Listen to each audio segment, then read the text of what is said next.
बिस्मिल्लाहिर्रहमानिर्रहीम। कालाबाग डैम पाकिस्तान के लिए कितना ज़रूरी था और इसके क्या फ़ायदे थे और क्या नुकसानात थे। वो कौन लोग थे जो कहते थे कि कालाबाग डैम से पाकिस्तान को नुकसान होगा। वो कौन लोग थे जिन्होंने कहा था कि अगर कालाबाग डैम बना तो सिंध जो है वो प्यासा मर जाएगा। आज हम कुछ बुनियादी बातें कालाबाग डैम के ऊपर करेंगे, शुरू से लेकर आखिर तक इंशाअल्लाह। ये 2-3-4 वीडियोज़ पर मुश्तमिल एक डॉक्यूमेंट्री है। मैं चाहता हूँ कि ये वीडियोस आप देखें और अपने दोस्तों में शेयर करें। कालाबाग डैम पाकिस्तान की सरजमीन पर बनने वाला आबी मंसूबा है जो सियासी बदमाशियों की नज़र हो गया। इस डैम के लिए सर्वे 1873 में पहली दफ़ा किया गया। ये क़याम पाकिस्तान से कबल की बात है। पाकिस्तान उस वक्त आज़ाद नहीं हुआ था। कायद-ए-आज़म की इजाज़त से 1948 में मियाँ वाली के मकाम पर हाइड्रो प्रोजेक्ट तामीर किया गया।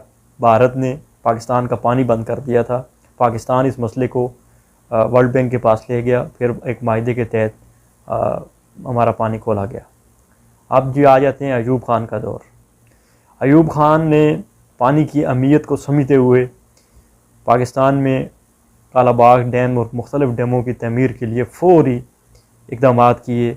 फ़ौरी डैमों की तामीर ज़रूरी समझी और काम शुरू हो गया। कालाबाग डैम को ज़रूरी समझा, मगर अयूब दौर में दीगर आबाई मनसूबों की तामीर ज़ोर व शोर से जारी थी। कालाबाग डैम सिर्फ़ और सिर्फ कागज़ों की हद तक महदूद होकर रह गया। अब जी ख़त्म हो जाती है अयूब ख़ान की हुकूमत। जमहूरी दौर में हम शामिल हो जाते हैं। जमहूरी दौर में हुकूमत आ जाती है भुट्टो की, जुल्फ़िकार अली भुट्टो का जमहूरी दौर।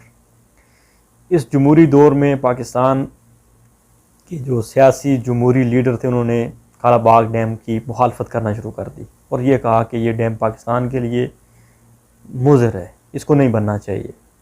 कालाबाग डैम पर सही मायनों में काम हुआ है तो जनरल ज़िया उल हक के दौर में शुरू हुआ है।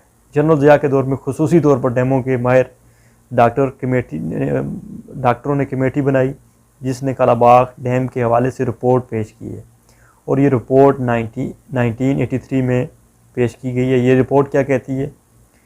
ये रिपोर्ट कह रही है कि इस डैम की ऊंचाई जो है वो 925 फीट होगी।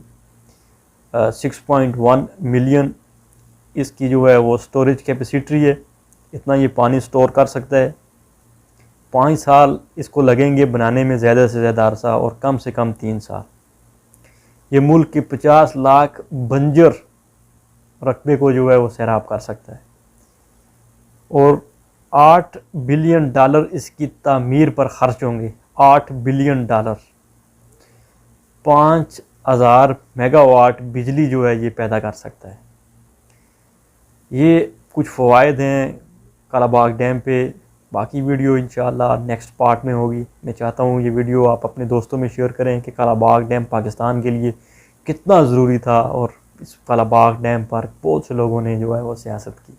पूरी कहानी सरदार आकिब जावेद की ज़ुबानी इंशाअल्लाह।